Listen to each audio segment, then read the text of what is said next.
بسم اللہ الرحمن الرحیم۔ السلام علیکم۔ آج میں آپ کو بتاؤں گا کہ آخر انسان کو عشق کیوں ہوتا ہے۔ اس بھری دنیا میں عاشقوں کی کمی نہیں ہے۔ جس کسی کو دیکھو وہ عشق گنگناتا ہوا نظر آتا ہے۔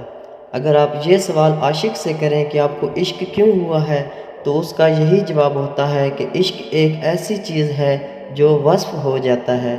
یہ کیوں ہوتا ہے اور کیسے ہوتا ہے، اس کا جواب ان کے پاس نہیں ملتا، مگر سرور کائنات حضور اکرم صلی اللہ علیہ وسلم نے جو اس بارے میں ارشاد فرمایا ہے وہ میں آپ کو بتاؤں گا۔ یہ واقعہ کچھ اس طرح سے ہے کہ ایک مرتبہ ایک شخص حضرت امام جعفر صادق کی خدمت میں ایک شخص آیا اور کہنے لگا کہ اے نواسۂ رسول، یہ عشق کیوں ہوتا ہے؟ کسی انسان کو کوئی انسان اتنا اچھا کیوں لگتا ہے کہ اس کے سامنے پوری دنیا کچھ نہیں لگتی؟ بس یہ کہنا تھا۔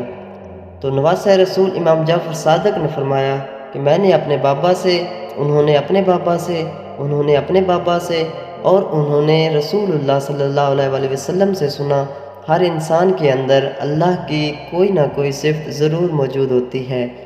کوئی رحم دل ہوتا ہے، کوئی عادل ہوتا ہے، کوئی سخی ہوتا ہے، کوئی شجاع ہوتا ہے۔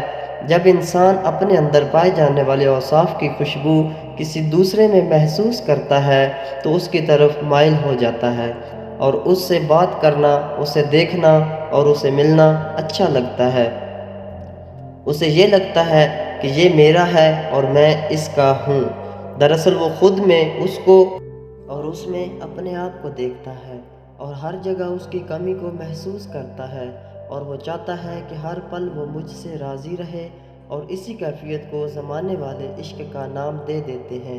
بس کوئی مخلوق سے عشق کرتا ہے تو کوئی خدا سے۔ جب سے انسان اس دنیا میں آیا ہے وہ عشق میں مبتلا ہوتا آیا ہے۔ یہ محبت دو قسم کی ہے، ایک عورت سے محبت اور دوسری خدا سے محبت، جبکہ مال یا دنیا سے محبت ان سے الگ ہے۔ عورت سے محبت کو عشق مجازی کہتے ہیں اور خدا سے محبت کو عشق حقیقی۔ سوال یہ پیدا ہوتا ہے کہ ان دونوں میں کیا فرق ہے؟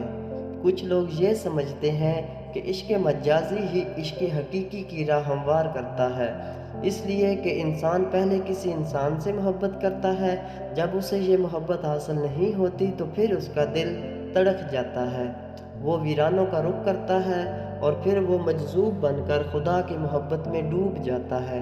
یہاں ایک لطیفہ میں آپ کو سناتا ہوں کہ ایک لڑکا کسی ویرانے میں جاتا ہے جہاں 7 مجذوب دریاں بچھا کر بیٹھے ہوئے تھے۔ ایک نے پوچھا، بتاؤ تو بیٹے، تمہیں کیا پریشانی ہے؟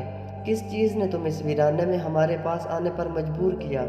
لڑکا کہتا ہے کہ میں ایک لڑکی سے محبت کرتا تھا، اس نے مجھے چھوڑ دیا ہے۔ مجذوب کہتا ہے کہ اندر سے اپنی دری نکال کر لے آؤ اور ادھر ہمارے ساتھ ہی بیٹھ جاؤ، اب ہم 8 ہو گئے ہیں۔ کیا عشق مجازی ہی عشق حقیقی کی گزرگاہ ہے؟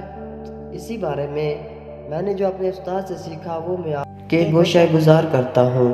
ان دو قسم کے عشق میں بہت فرق ہے۔ جب انسان اپنے جیسے ایک انسان کی محبت میں مبتلا ہوتا ہے تو وہ اس انسان کے رحم و کرم پر ہوتا ہے۔